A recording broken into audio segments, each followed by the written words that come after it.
Hi, I'm Donna Taggart. I'm the dietitian for Department of Aging and Human Services. And if you recall, if you watched back in March, I did a thing on the dietary guidelines during Nutrition Month.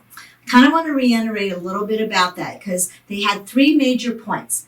One, they want you to meet your nutritional needs from your food. Two, choose variety through those food groups because, say fruits, one fruit offers something that another fruit doesn't, so you want to do variety. And the third point is what we're going to be talking about today.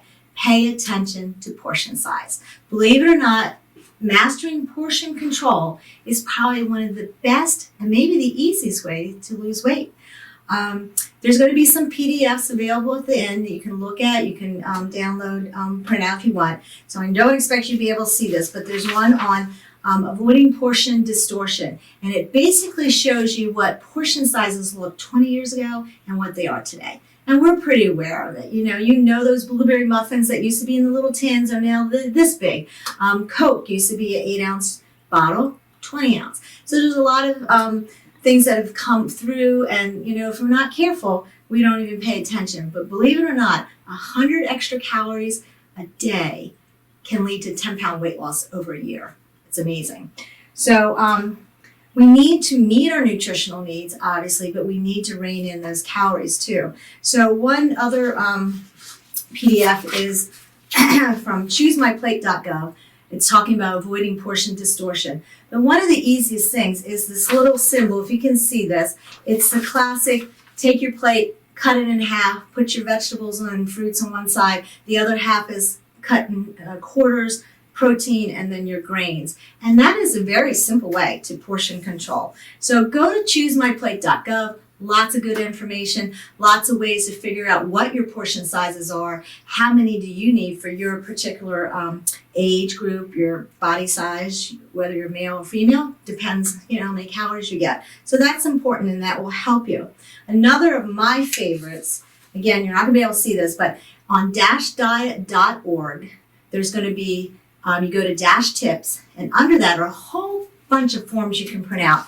The one form shows the calories, 1,200, 1,600, 2,000, 2,400, and how many servings of the different fruits, vegetables, beans, legumes, all that you need for that particular calorie count. And then another form they have actually takes those numbers and divvies them up amongst breakfast, lunch, dinner, snacks, so that by the end of the day, you have not only kept within your caloric range, but you've actually met your nutritional need. You can get skinny and not be healthy if you're not eating healthy. So that's probably my biggest goal for all of you. And the last one under the dashdiet.org is a little tracker form. So you can put this on your refrigerator and say, every time you eat a vegetable, check it off. Every time you eat fruit. And then by the end of the day, you can see, are you really getting what you need? It's a really good visual. I find it's very helpful and eye-opener at times. So those are some of the forms, dashdiet.org. Go to dash tips, and then there's going to be a drop-down box, and you'll see all these different things that you can print out. So anyway, there are some really simple tips, and I'm going to go through them pretty quickly. If you want to hear more and more in depth, please come out to the senior centers where I'm doing this next month, and you can get some more information. The first thing is pay attention. If we're not paying attention to what we're eating, we can eat a whole lot of stuff. So they did a study, people who never watch TV or videos or get on their phone while they're eating, they are 37% less likely to be obese.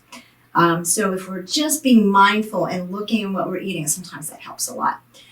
Keep your distance from the serving platters. If you have those serving platters of food on your table, you eat, and you're like, oh, that looks so good, I'll take another sip. But if you serve it from, say, the stovetop, and it's not in your vision, you're less likely. And they said that serving plates not on the table, people ate 30% less calories.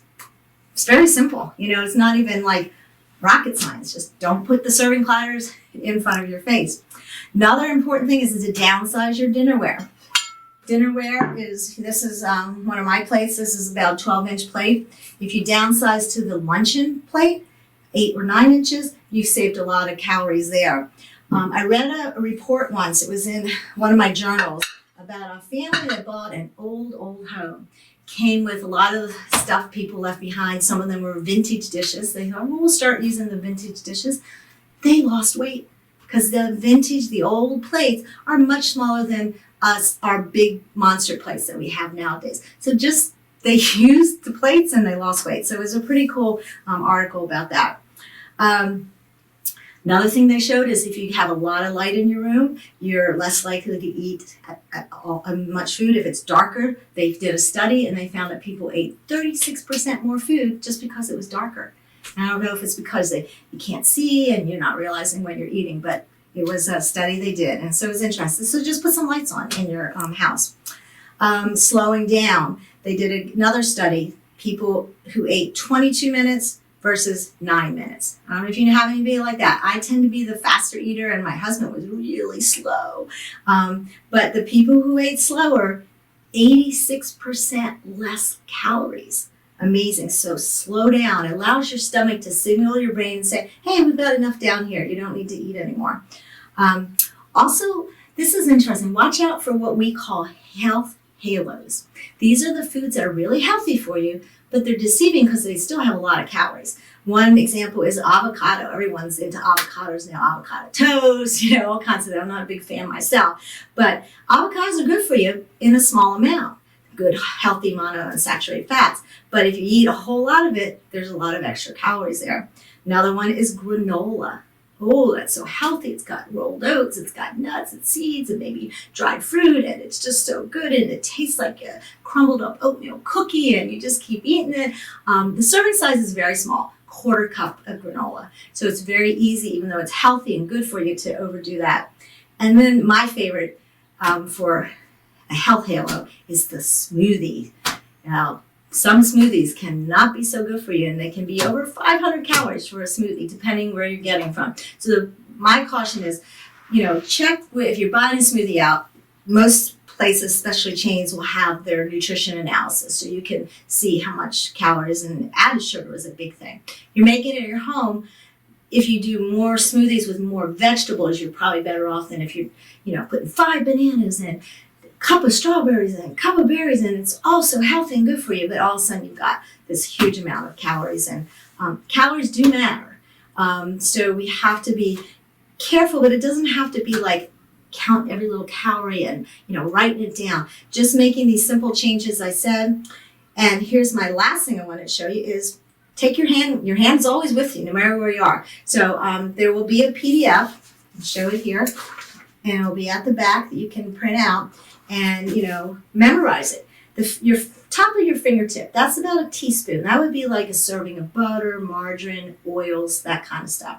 Your thumb is more like about 1 to 2 tablespoons. That's like a serving for peanut butter, cream cheese, hard cheese. It kind of gives you a visual. This is about how much you should be taking. If you open up your hand, the palm of your hand is about a 3 in everybody's hands. Now, I've seen men that have these big baseball mitts, but this is like an average person's hand. This is about a 3-ounce portion of your protein stuff. So fish, chicken, hamburger patty, or whatever. You can see it fits on there. If you make a fist, now all of a sudden you've got this fist size is about a cup worth of vegetables. Now, carb things like rice, potatoes, you want to cup your hand so it's only about a 1/2 cup. So cup vegetables, 1/2 cup of your carby type things, and also nuts. Really cup it, and you've got this little well for nuts. It's about a 1/4 cup. So again, you don't have to always be hunting down your measuring things, but they're helpful and very helpful. I used to tell people when I would counsel them for managing their diabetes, they had to know how many carbs they were eating for their insulin and stuff. I said, what? Measure it until you're good at eyeballing it. And then every so often measure it, because we start to creep out and it's a little bit bigger each time.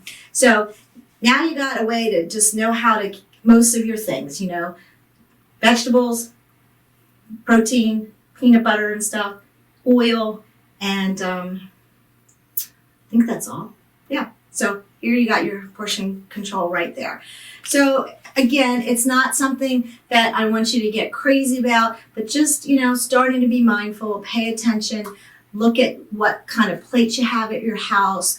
Don't go back for seconds. don't be tempted to go back for seconds. Keep those things in. And I know some people that dish up their stuff and then put everything in Tupperware and into the refrigerator it goes. So it's not even a temptation to help more. Because a lot of times it's so good and you're like, I just want some more. And your brain hasn't registered that you're full yet, and you can really overeat very easily that way. So that's all I want to say. Come on out to the senior centers if you can, and we can talk more. If you're like, I don't know, that calorie, where am I? 1,200, 1,600, 24, what do I do? Please come see me. I can make private counseling sessions either before or after the talks I do at the senior centers, or you can call me and we can talk on the phone if you feel more comfortable that way. Because if you have no idea, you're like, I don't know how many calories I need, I don't know how many fruits, vegetables, whatever I should be eating. That's what I'm here for, to help you get through this, okay?